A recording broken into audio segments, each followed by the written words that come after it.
divine souls. In this series on the significance of Radha Krishna Bhakti in Kaliyug, I've explained to you that every soul is astik, meaning every soul loves God and desires only God, because every soul is ansh of Bhagwan. So it's our nature to desire God, and that nature can't be changed.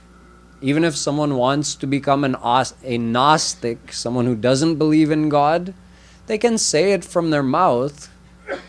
They can even believe it from their mind, but their soul can only desire God. So no one can become a Gnostic.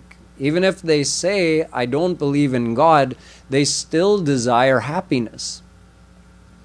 And happiness is another name for Bhagwan. Anando Brahmeti Vyajanat.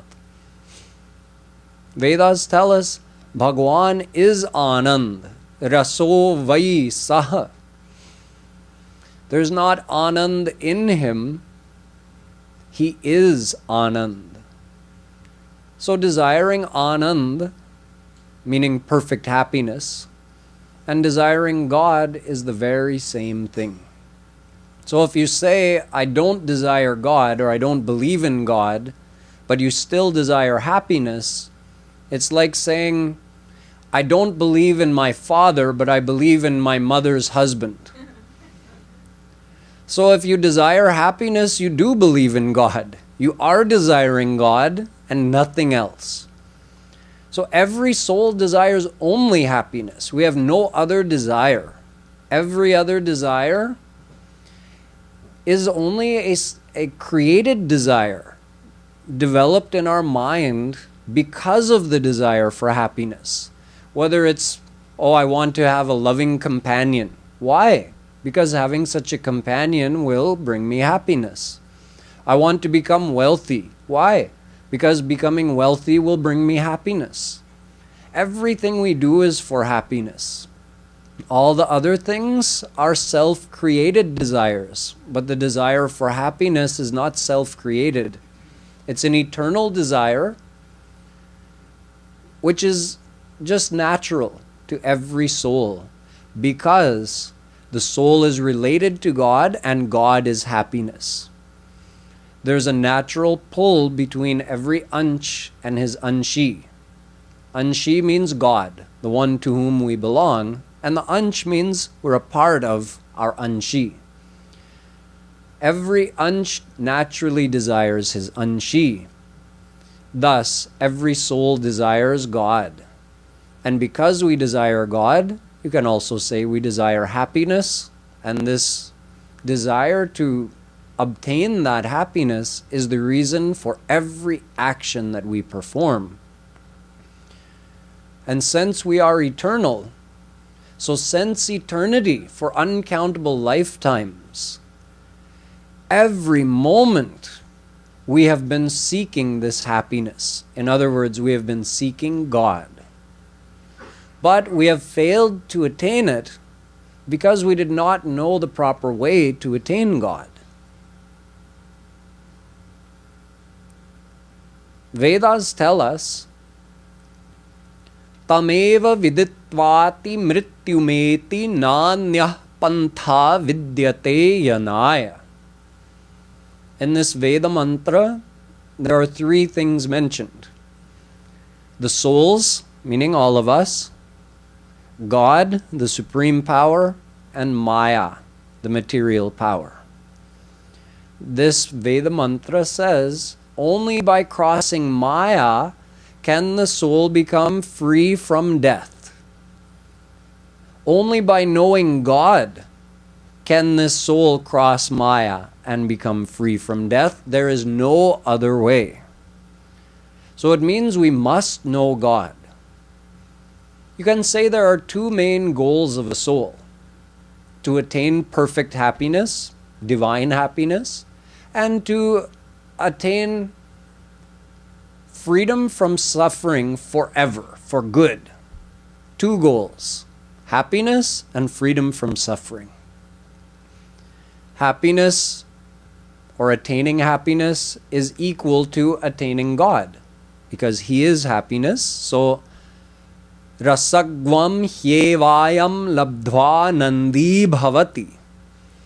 By attaining God, a soul becomes anandi. And by getting freedom from Maya, the soul becomes free from suffering. However, the two go hand in hand. Meaning, if you attain God, you are free from Maya. You have to get past Maya to reach God. So it means, if you've attained perfect happiness, you are free from suffering. It's included. You don't have to say, I want to be wealthy and I don't want to be poor. I want to be healthy and I don't want to be sick. No one says that. They just say, I want to be wealthy. I want to be healthy. In the same way, there's no need to say, I want to attain happiness and I want to be free from suffering. If you're happy, you are free from suffering. It's included. But freedom from suffering does not necessarily include the attainment of happiness, because you get freedom from suffering every night when you go to sleep. When your mind goes into sushupti avastha, deep, dreamless, thoughtless sleep, you have no pain but no happiness at that time. Nothing. So you see, you're free from pain when you're in deep sleep, but you have not attained happiness. So freedom from suffering does not include the attainment of happiness. However, the attainment of happiness does include freedom from suffering. So you can just say every soul has only one goal: the attainment of perfect happiness. And that perfect happiness is God. So only by attaining God can a soul become perfectly happy.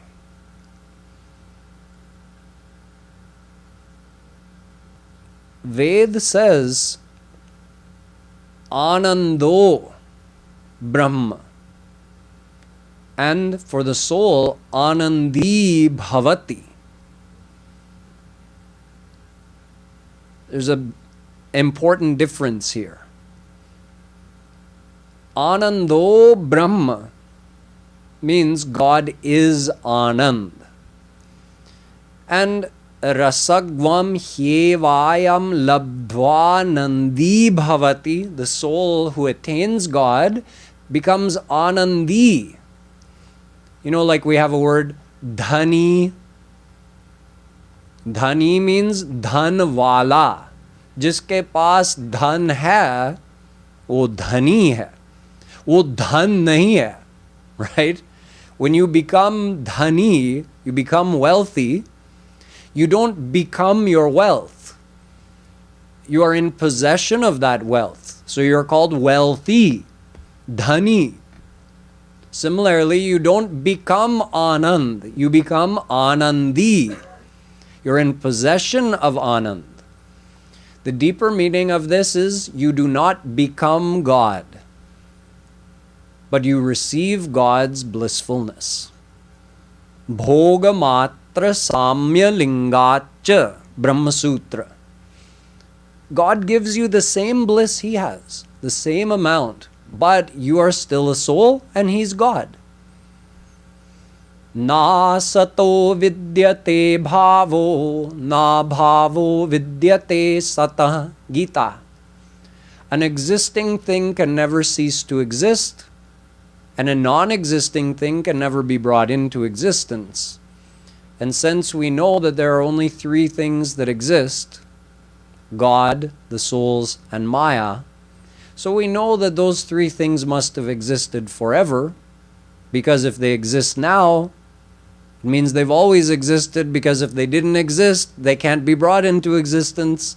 And if they exist now, they will always continue to exist, because an existing thing cannot be made to cease to exist.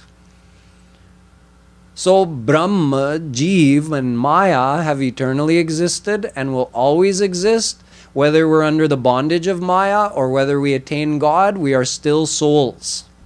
A soul never becomes God. It becomes God-like.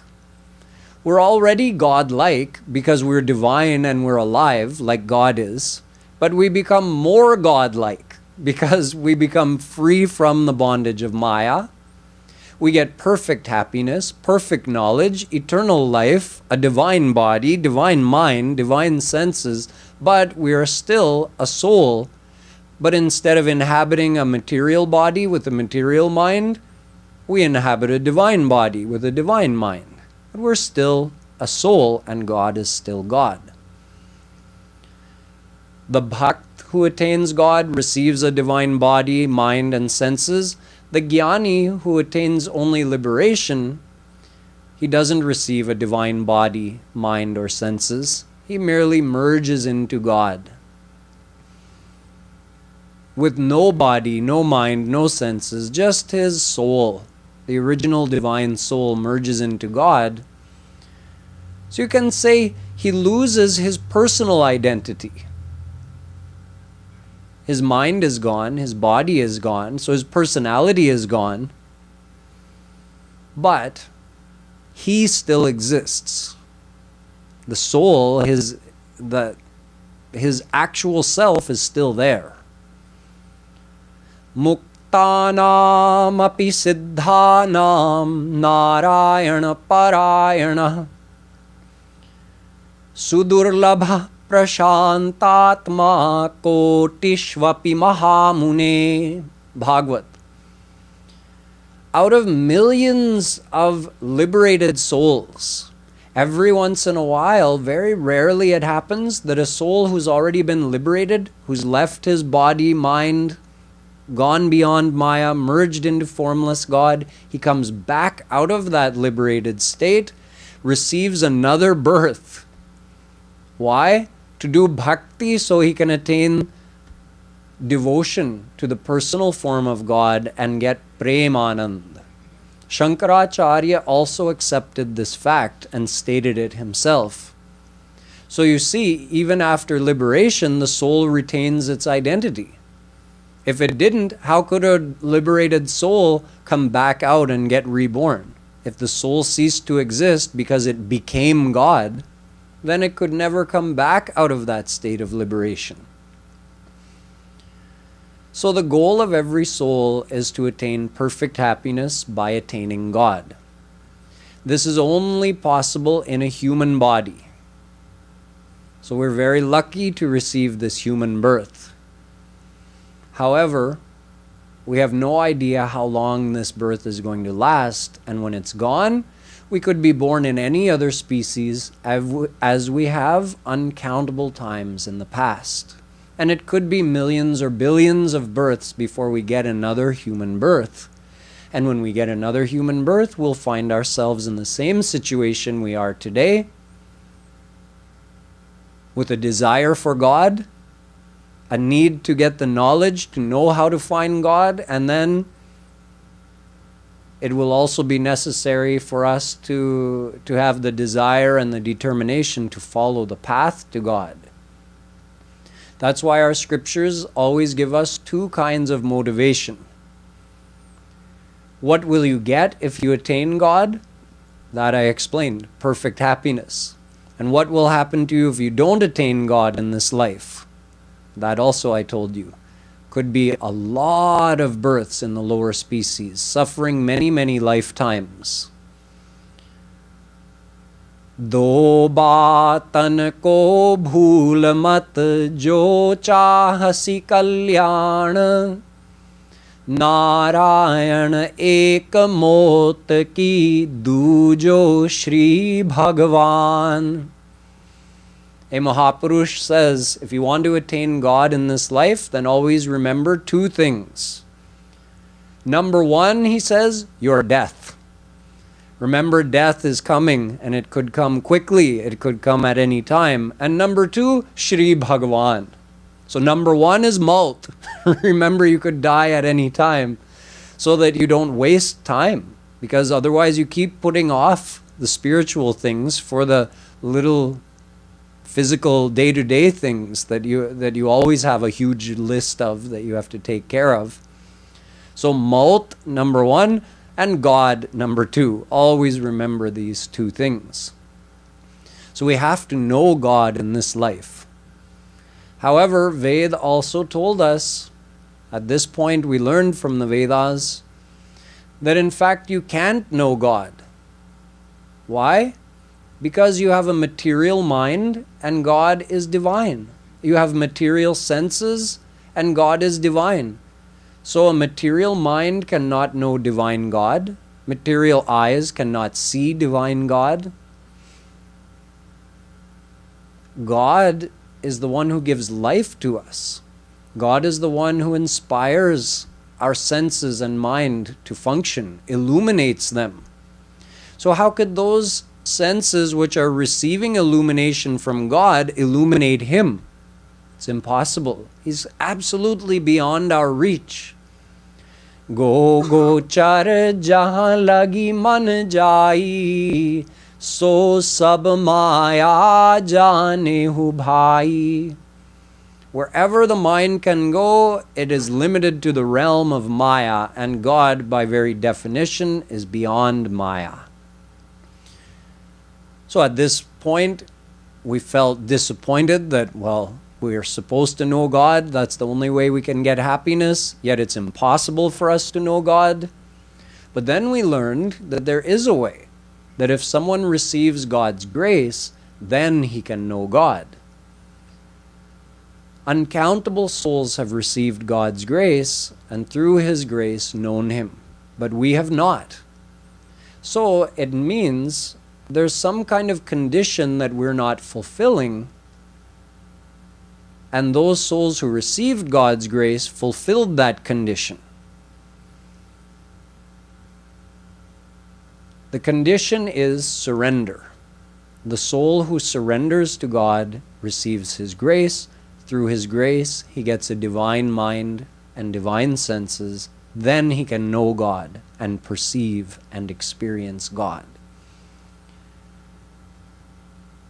Then we ask the question, if surrender is required as a condition for receiving God's grace, then why do we call God Akaran Karun, causelessly gracious? He should just grace all of us right now. So it was explained that surrendering to God is not a condition like a payment. Like getting something from the store has a condition. You have to provide payment of equal value of the item that you want. But surrender is not a payment or a trade with God, that He wants our surrender in return for that. He gives grace. Our surrender is of no value to Him per se. Surrender is simply the means of receiving His grace, because grace is received in here, in our mind. So it's the mind that has to be surrendered. Since we have free will, if we don't surrender our mind to God, He cannot grace us. So it's up to us to become surrendered. The moment we become surrendered, He graces us. So the delay is not from His side. The delay is from our side. So in order to become surrendered, we understood we have to surrender our mind. However, our mind is already attached in this world. So to detach the mind from the world and attach it to God, since we only have one mind, it can only be surrendered in one place at one time, we had to understand deeply about the nature of worldly happiness. Because our mind is attached in the world due to its belief that there is happiness in this world. So how do we change that? We have to believe there's happiness in God, and that worldly happiness is not real happiness. So it was explained that real happiness must be of an unlimited amount and last forever. Only such happiness can be considered true. If it doesn't last forever, it wasn't true happiness. And if you can find a greater happiness, more than that, that's not true happiness either. So we want absolute, everlasting happiness. That happiness is only in God. It's not in this world. We know that from our own experience, daily experience. And I also explained to you that the happiness we do experience in this world is a product of our own thinking. It's not experienced because there's actual happiness in anything or any person. It is only experienced according to the amount of attachment we have to a person or thing. Accordingly, we have a corresponding desire for that thing, and according to the greatness of that desire, when we get that thing, we get a feeling of excitement that we call happiness. But it doesn't last. It fades and finishes, and we're left looking for something more. So this temporary worldly happiness is called illusion. The world is not an illusion. The happiness of this world is an illusion because it's self-created and self-experienced based on our thinking. The same thing that makes you happy one minute can make you unhappy the next. A person whom you love very dearly can make you happy. They can also make you unhappy. So is there happiness in the person or is there unhappiness? There's neither. It depends on your thinking. If they meet your expectations, you get happiness. If they don't meet your expectations, you get unhappiness. So the happiness and unhappiness are created and experienced in there. It's not in the person. So there's no happiness or unhappiness in the world. It's all a creation of our own mind. Thus, understanding this, we know we have to attach our mind to God if we want perfect happiness. Thus, we need to follow some path to reach God. It was explained to you that all the paths and spiritual practices belong in three categories: the path of karma, the path of jnana, and the path of bhakti. The path of karma is incomplete on its own because good actions alone take you to Swarg. They do not result in the attainment of divine bliss, nor do they result in release from the bondage of Maya. The path of jnana is also incomplete on its own. By following the practice of Gyan Marg, someone can only reach self-realization or Atma Gyan, which is not a liberated state, and it's not a state of divine bliss. So through the path of Gyan, you cannot attain divine happiness, nor can you get liberated from Maya. If you add bhakti to either of these paths, then karma becomes karma yoga. Yoga means union of your mind with God through self-surrender. So this is bhakti. Karma plus bhakti equals karma yoga. That results in liberation from Maya and the attainment of divine bliss. If the jnani also surrenders to God through such bhakti, he becomes a jnana yogi. And the Gyan Yogi can reach God because he's added bhakti. So that Gyan Yogi gets liberated from Maya and receives the experience of Brahmanand, the bliss of formless God. I explained to you that the path of karma is very difficult because it requires us to follow many very strict rules which are impossible to follow during Kaliyug. And even if we do succeed in that, we only get a temporary vacation in Swarg, only to come back here and start again. The path of Gyan is also extremely difficult to qualify for, very difficult to follow. The meditation is impossible for those who have any attachment to their body whatsoever. Meditating on formless God is utterly impossible unless someone already has control over their mind. And even if the jnani succeeds in following this path, it will take him many lifetimes to fully purify his heart. And even if he succeeds in doing that, in the end he still has to surrender to the personal form of God, Sakar Brahm. After which time, through God's grace, he gets liberated from Maya and he receives Brahmanand, the bliss of formless God. But I told you that this Brahmanand cannot compare at all to Premanand. The one through whose grace Jnanis receive Brahmagyan, the divine knowledge, is called Brahma Vidya. She's a divine goddess, a divine power. Through the grace of Brahma Vidya, Jnanis get the knowledge of God and the experience of Brahmanand. One day, Javali Muni was walking through the jungle and he saw a beautiful young lady sitting with her eyes closed in meditation. So after some time, he asked, "Excuse me, can you tell me, what are you meditating on? Who are you?" She said, "Brahmanandena purnaham tenanandena triptadhi. Tathapi shunyam manye Krishna ratim bina." She says, "I am Brahma Vidya.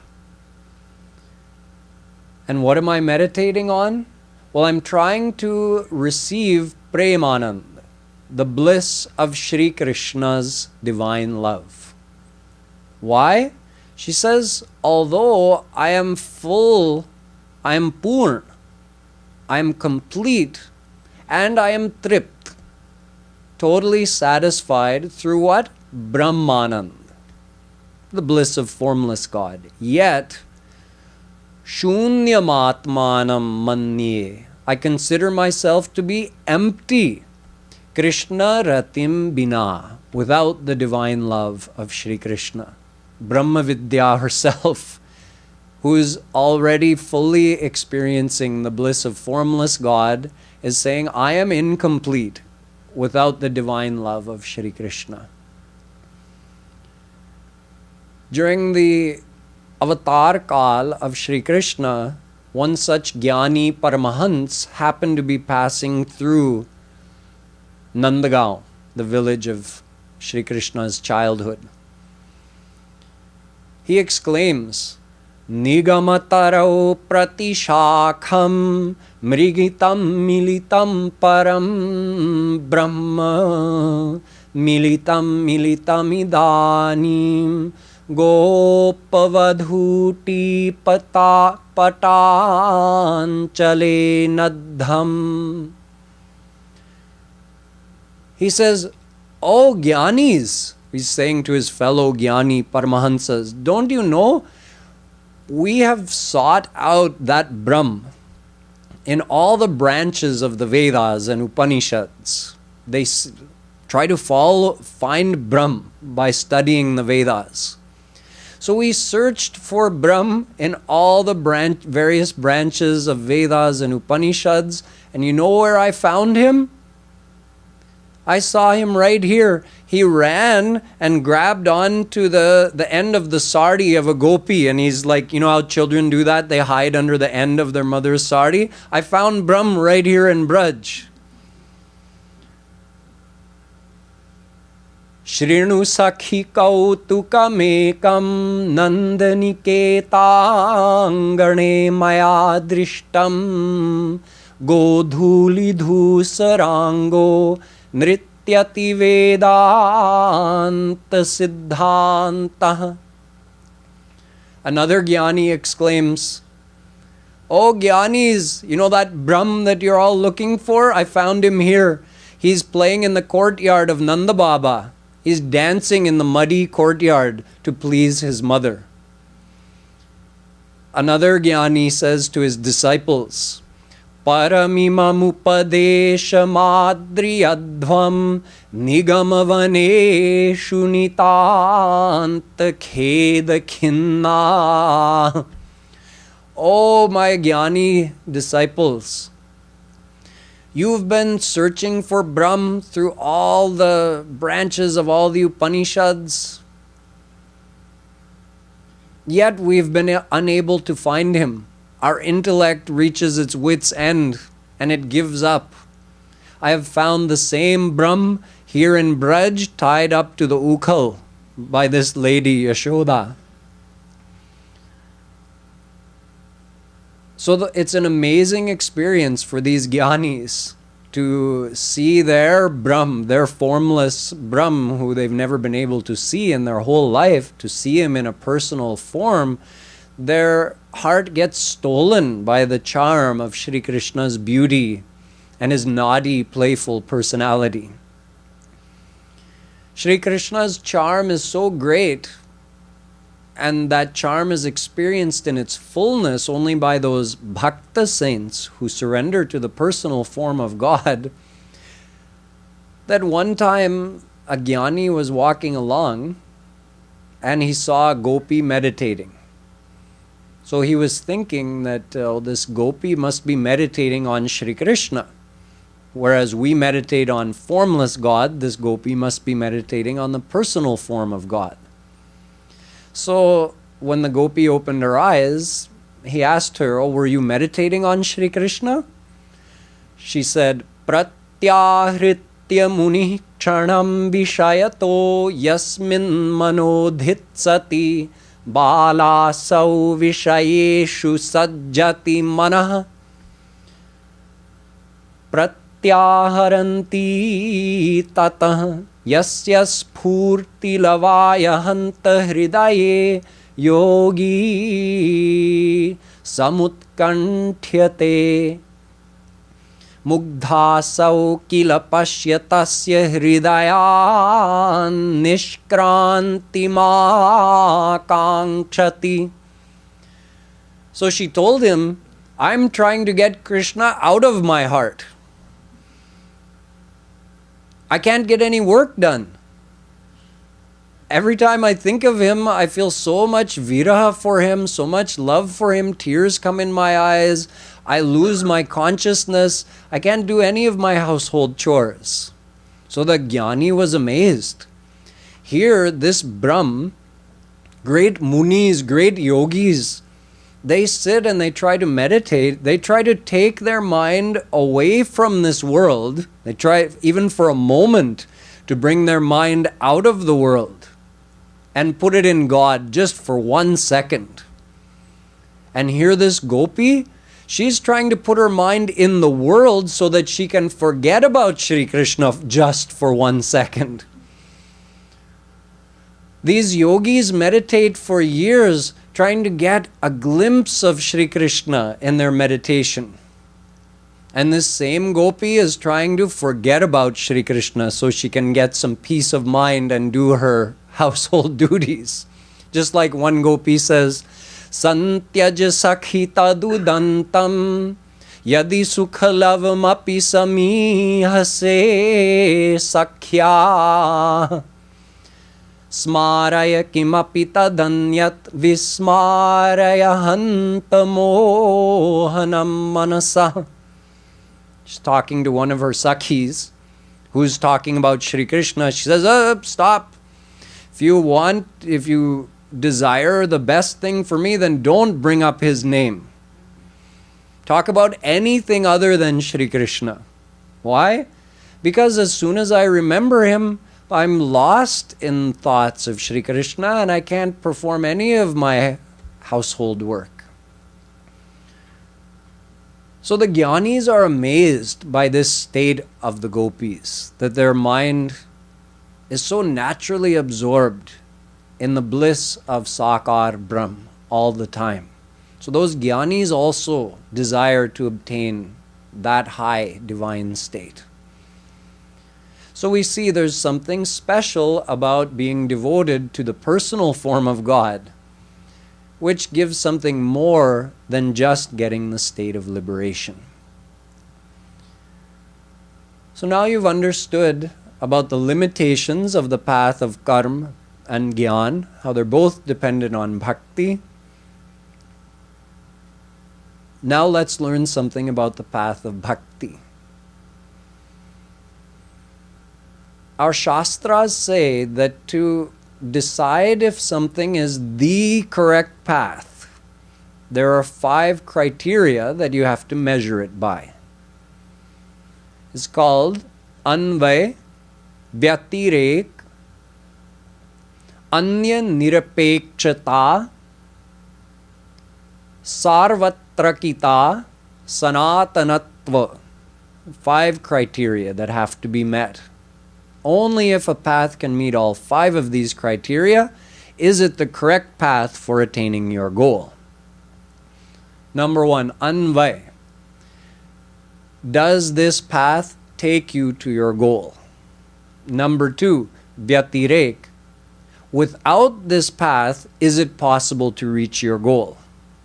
Number 3, Anya Nirapekshata. The path should be totally independent. Simply by following this path, without having to supplement it with anything else, you should be able to reach your goal. Sarvatrakita. It should be available to all. Anyone should be able to follow this path with no special restrictions. Number 5, Sanatanatva. The outcome of following the path, what you receive, the phal, should last forever. Or you can say the path itself should last forever. It should not die. These 5 things. So we know, we looked at karma and gyan. They don't even meet the first criterion. Anvay. By following that, does this path give you your sadhya? The goal you want to attain, can you attain it by following this path? What is our goal? Ananda prapti, dukkha nivritti. God realization and liberation from Maya. So karma doesn't give either of these. By following the path of karma, the most you can get is going to the celestial abodes. Swarg itself is under Maya. So if you're in Swarg, you're still under the bondage of Maya. You get only Mayic happiness over there, Mayic pleasure. And then you come back here. So the path of karma doesn't give you your divine goal, nor does the path of gyan. Gyan can give you at most self-realization, Atma Gyan. Even in that state, you're still under the bondage of Maya. You still have a material mind, even though it's been purified. It's purely sattvic, but it's still material. And you can fall back into desiring the world. So neither karma or gyan even satisfy this first criterion, Anvay. So of course there's no question of them satisfying the second, that without this path could you reach your goal? But bhakti satisfies both of these first two. Through the path of bhakti you can get the attainment of divine bliss and freedom from Maya, and without the path of bhakti you cannot get God realization or liberation from Maya. Bhakti revainam nayati, bhakti revainam pashyati, bhakti revainam darshayati, bhakti vasha purusho, bhakti reva bhuyasi. Ved says, only through bhakti can you attain union with God. Only through bhakti can you get darshan of God. So bhakti is supreme, because God himself is under the power of bhakti. This is what this Veda mantra means. So bhakti takes you to God, and only through bhakti can you reach God. There is no other way.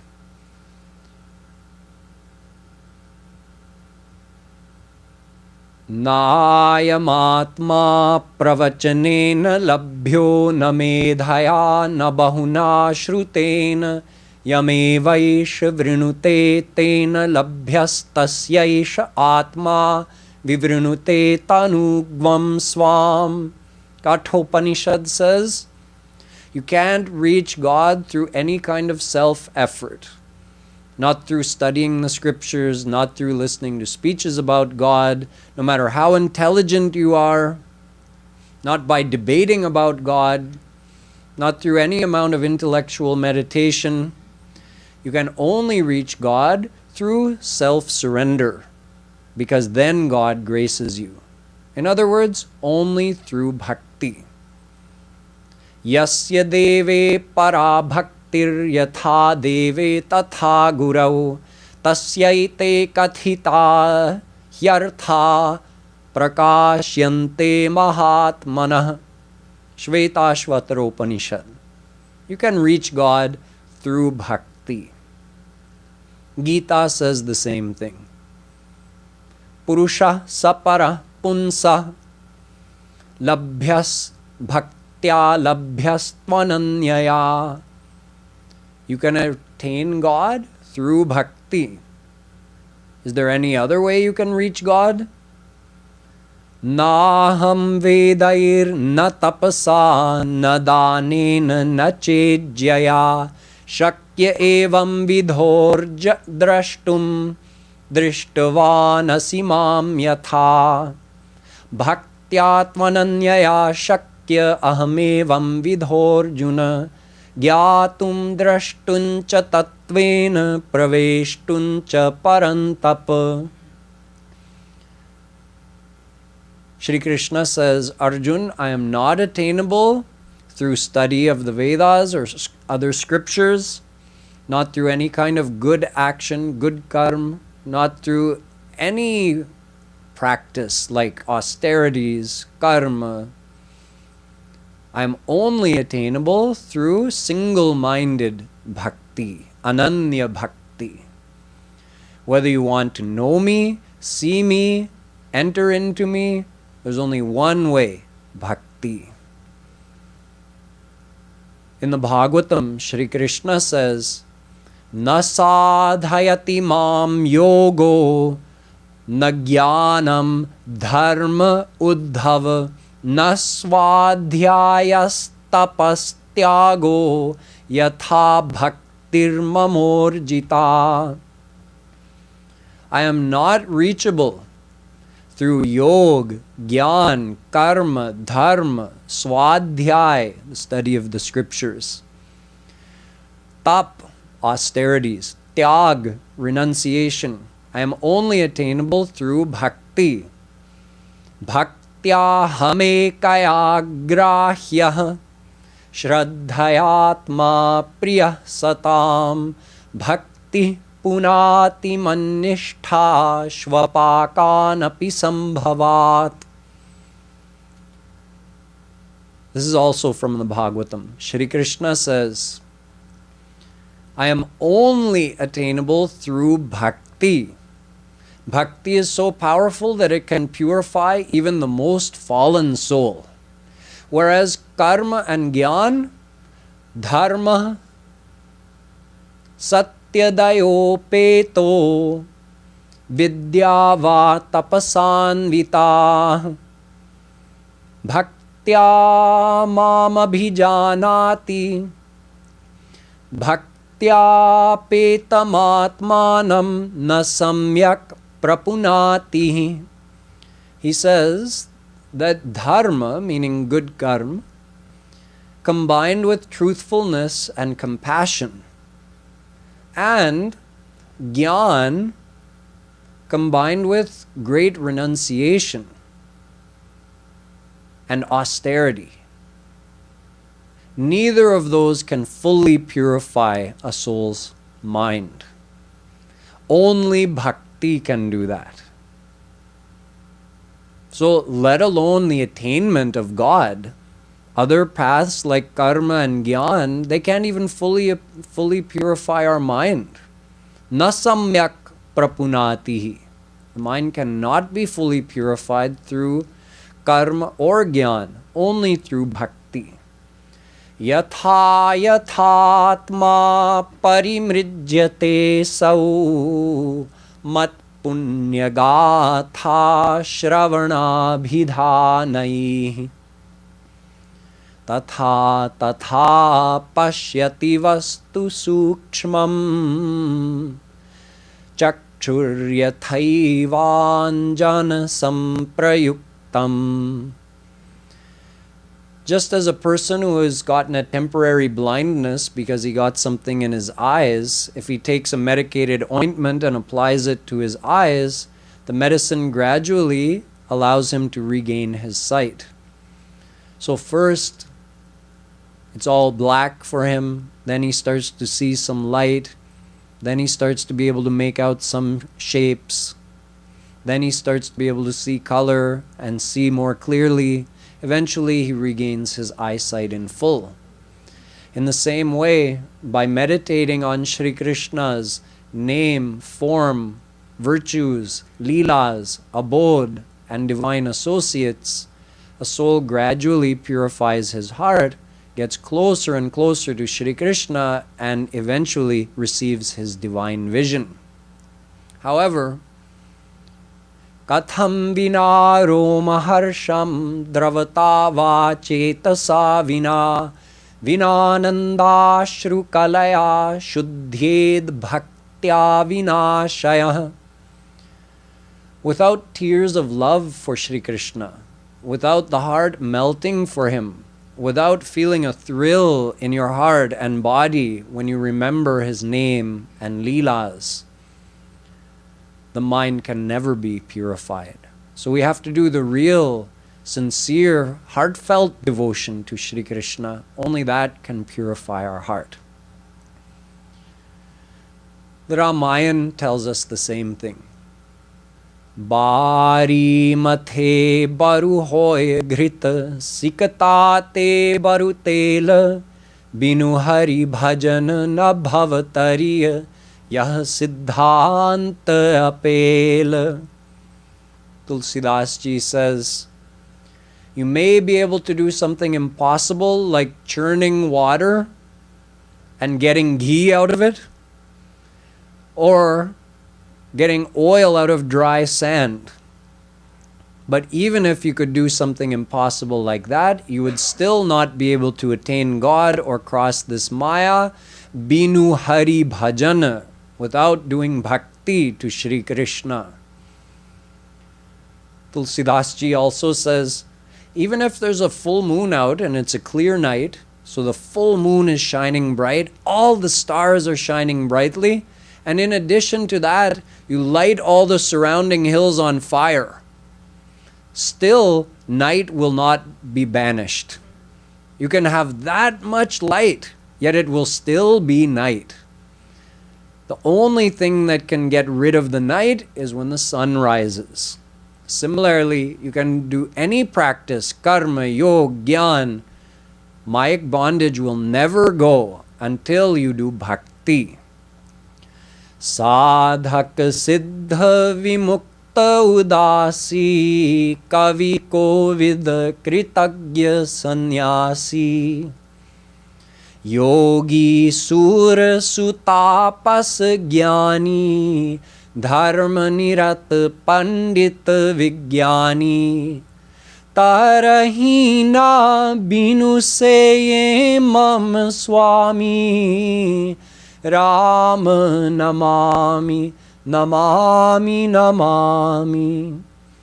Everyone, sadhak, siddha, vimukta, yogi, jnani, pandit, everyone has to surrender to God through bhakti. Thus, we see bhakti is the only path that meets these first two criteria, anvay and vyatirek. Through bhakti, we can attain our divine goal, and without bhakti, it's impossible to attain that divine goal. So tomorrow we'll see if bhakti can also meet these next three criteria. Is it fully independent?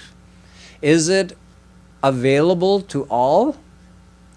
And does it last forever? Boliye Vrindavan Bihari Lal Ki.